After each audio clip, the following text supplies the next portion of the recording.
Hey guys, welcome back to another episode of Champion Cycle. On this episode, we are going to be doing a quick tunes video. We have right before us here a 2017 Harley Davidson Softail. This bike is 100% bone stock, has 8,000 kilometers, so 6,000 miles, something like that. The bike is, again, 100% stock. We thought this was a great opportunity to get it up on the dyno and see what this bike makes stock, and on top of that, what gains we can get out of tuning a stock Harley. So those of you at home that have a 100% stock bike and you're thinking, well, I don't need to tune my bike because it's stock. Let's see if that's true. So we're gonna get it up on the dyno and we're gonna go ahead and do some minor tuning because again, it's a stock bike, nothing major we gotta do. We'll do a few unlocks to the computer. We'll see what little power and torque numbers are easy to get out of this bike and obviously make the bike run ultimately 10,000 times better. Stick around, guys.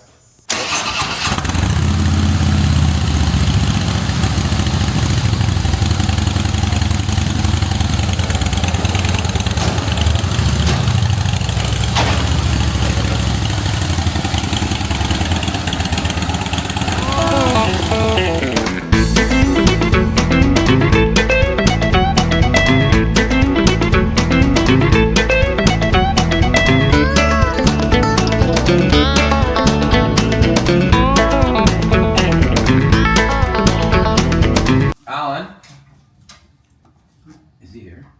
Yes. Can you pass me the flashlight that's up on the dyno?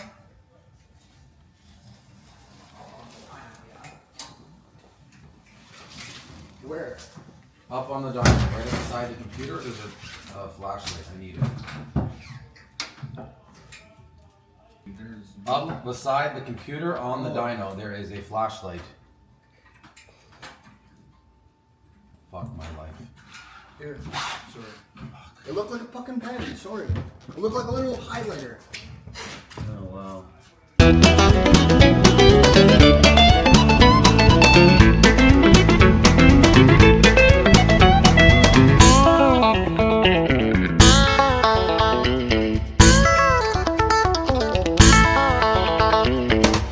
Alright guys, so we've got this 2017 Softail up on the dyno. As we stated previously, it is 100% stock.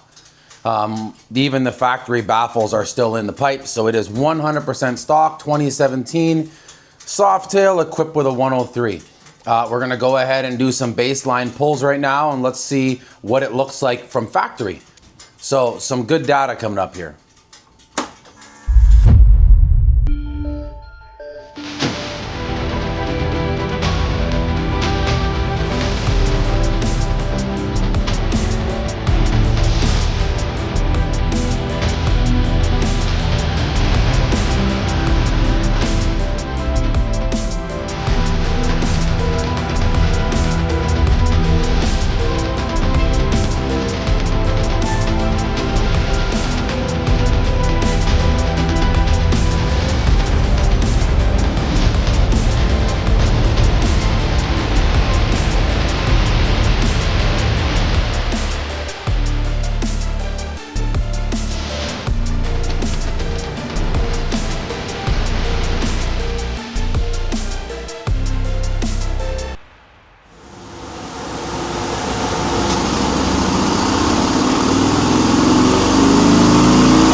All right guys, so there you have it. We've done a few little warm up and some pulls.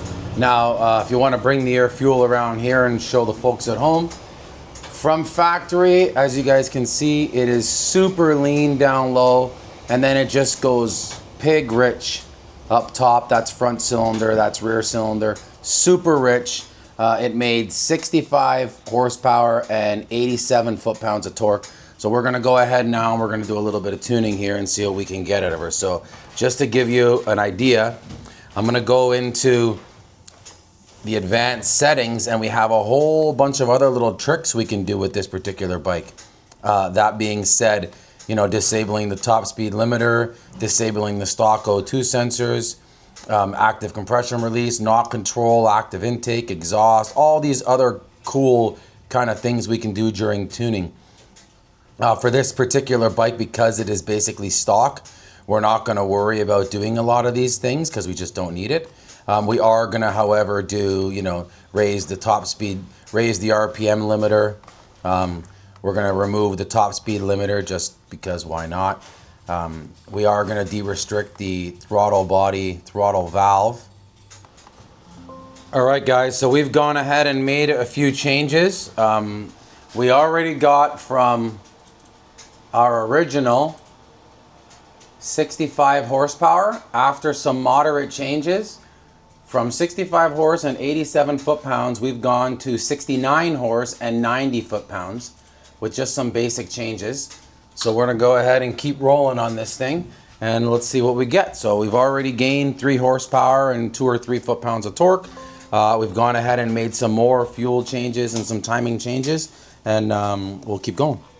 Let's see.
So now, after our last set of changes, we've gone to 70.5 horsepower and 91.80 foot-pounds.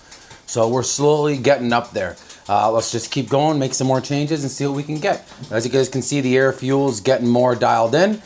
Let's see what we got here.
All right, so after that set of pulls, we made the same 70 horsepower, but we lost 2 foot-pounds of torque playing with the timing. So we're gonna go ahead and make some more, a little bit of fuel changes and some more timing changes. And then I think we're pretty much done. So we'll see what we can get out of this bad boy. And obviously it's gonna be running way better regardless. All right, guys, so we've squeezed about all we can squeeze out of this thing safely and reliably.